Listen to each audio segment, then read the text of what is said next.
আসসালামু আলাইকুম। হাই বন্ধুরা, কেমন আছেন আপনারা সবাই? আশা করি ভালো আছেন, সুস্থ আছেন। আর আমি তো সব সময় চাই মহান আল্লাহর কাছে আপনারা সবাই ভালো থাকুন, সুস্থ থাকুন, নিরাপদে থাকুন পরিবারকে নিয়ে।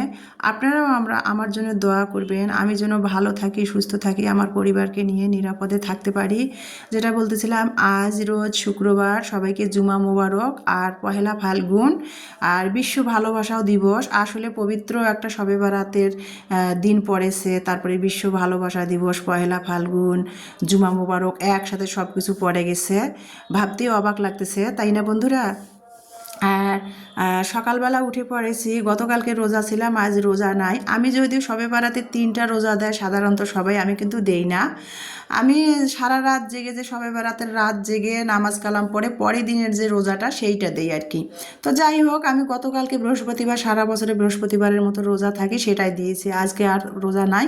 আবার আজকে পবিত্র শবে বরাতের রাত জেগে নামাজ কালাম পড়ে তারপরে আগামীকাল শনিবারে রোজা থাকবো। তো যেটা বলতেছিলাম, সকালে নাস্তা সেরে নিলাম আর গাজর সিদ্ধ করে নিলাম। আজকে যেহেতু পবিত্র শবে বরাত, আসলে এগুলো হালুয়া বলেন, রুটি মাংস বলেন, এগুলো কোনো কিছুই ইয়ে না। আসলে আমরা খাই, এটা প্রচলিত আর কি, যুগ যুগ ধরে আসতেছে। শবে বরাতে রুটি হালুয়া খেতে হয়। মেইন হলো শবে বরাতে, পবিত্র শবে বরাতে নামাজ পড়া, তেলাওয়াত করা, জিকির করা, এটাই হলো মেন। তো যাই হোক, আমরা সবাই নামাজ পড়ব, রাত জেগে নামাজ পড়ব, তেলাওয়াত করব, জিকির করব। আর আমাদের সকলের যাদের যাদের দাদা দাদি, নানা নানি, বাবা মা মারা গেছে, তাদের জন্য আমরা সবাই সবার জন্য দোয়া করব। সেটাই হলো মেন। আপনাদের সবার দাদা দাদি যাদের যাদের মারা গেছে, বাবা মা মারা গেছে, বা আমার বাবা মারা গেছে, শ্বশুর মারা গেছে, দাদা দাদি মারা গেছে, সবার জন্য আমি দোয়া করব, আপনারাও দোয়া করবেন। তো যেটা বলতেছিলাম, হ্যাঁ, অনেক বক বক করে ফেললাম। রুটি হালুয়া বানানো মেন না শবে বরাতে, কিন্তু বানাতে হয় এই জন্যে, ওই যে 14 জেনারেশন ধরে চলে আসতেছে, রুটি হালুয়া শবে বরাতে বানায়, মাংস রুটি করে সবাই, এটা আর কি। তো যেটা বলতেছিলাম, যেহেতু বাসা বাড়িতে থাকি, মেয়েরা পবিত্র একটা শবে বরাত, মেয়েরা কোথায় যাবে ঘরের মধ্যে, ওর বাবাও নাই আর কি বাসার মধ্যে মেয়েরা, তাই জন্য মেয়েদের আর কি একটু মন রক্ষা করার জন্য, তার মধ্যে আজকে বিশ্ব ভালোবাসা দিবস, পয়লা ফাল্গুন, সব একসাথে পবিত্র শবে বরাত, সব একসাথে মিলেমিশে পড়ে গেছে। সেই জন্য মেয়েদের জন্য একটু হালুয়া বানাচ্ছিলাম, যদিও ওগুলো আমার বানার ইচ্ছা করতেছে না, যেহেতু ইলমার বাবা পরশুদিন চলে গেছে, আমার মনেই বসতেছে না কোনো কিছু করতে। ইলমার বাবা থাকলে রুটি মাংস, ইলমার বাবার খুবই প্রিয় খাবার একটা, চালের আটা রুটি আর মাংস। ইলমার বাবা নাই, এগুলো আমার কোনো কিছুই করতে ভালো লাগছে না। তারপর আমি রুটি আর চালের আটা রুটি আর মাংসটা করবো না, মেয়েরা যদি খায় তবে রুটি বানাই দেবো, হালুয়া দিয়ে মেয়েরা খাবে।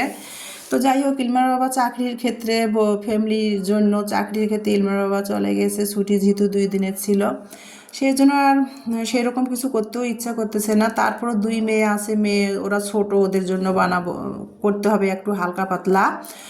আর যেটা বলতেছিলাম, এই পাতিলটা আমি আপনাদের সাথে সেটাও শেয়ার করে দিচ্ছি। পাতিলটা আমার ননস্টিকের, এই ফ্রাই প্যানটা অনেক আগে কেনা ছিল, 1 বছর হয়ে গেছে, এটা বের করা ছিল না। তো ভাবলাম যে কড়াইতে আর পুরানা ফ্রাই প্যানতে যদি একটু হালুয়া বানাতে চাচ্ছি, যদি বানাই তাহলে তলা ধরে যাবে, ভালো হবে না হালুয়া ভাজিটা।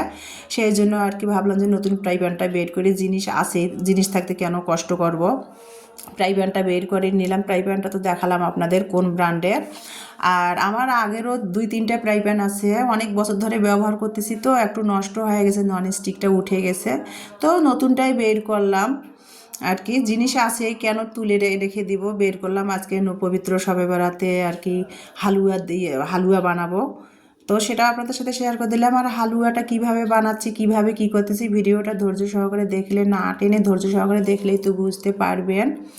গাজরটা প্রথমে সিদ্ধ করে নিলাম, ঠুমা ঠুমা করে কেটে ধুয়ে সিদ্ধ করে নিলাম পরিমাণ মতো পানি দিয়ে। তারপরে গাজরটা কিন্তু আমি দুধ জাল করে নিয়ে ঠান্ডা করে গাজরটা আমি দুধ দিয়ে ব্লেন্ডার করে নিয়েছি। তারপরে কিন্তু আমি বুটের ডাল ভিজায় রাখছিলাম সকালে, আধা ঘন্টা বুটের ডালটা ভিজায় রাখছিলাম। বুটের ডালটা ভালো করে ধুয়ে সেটাও কিন্তু আমি পরিমাণ মতো পানি দিয়ে একটু নরম করে সিদ্ধ করে নিয়ে দুধ দিয়ে বুটের ডালটাও ব্লেন্ডার করে নিয়েছি। তারপরে কিন্তু হালুয়া কিভাবে বানাচ্ছি সেটা তো আপনারা দেখতেই পারতেছেন। হালুয়াগুলো আমি কিভাবে বানালাম, গাজরের হালুয়াটা বানিয়েছি। প্রথমে আমি ঘি দিয়েছি পরিমাণ মতো, তারপরে দারচিনি, এলাচি, তেজপাতা দিয়ে আমি ভালো করে ঘিয়ের মধ্যে ভেজে নিয়ে কিন্তু আমি তারপরে কিন্তু সুজি একটু ভেজে নিয়েছি। সুজি ভেজে নিয়ে 1 কাপ পরিমাণ সুজি ভেজে নিয়েছি 1 কেজি আমি গাজরের হালুয়ার মধ্যে।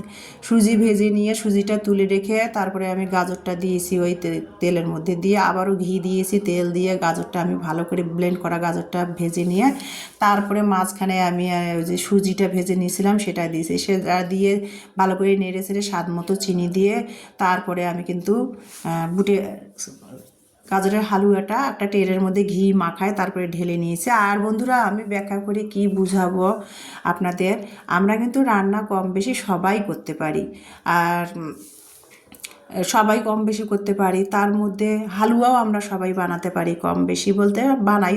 আসলে এক এক ধরনের রান্নার ধরনটা এক এক স্টাইলের, তাই না? আমি করি এক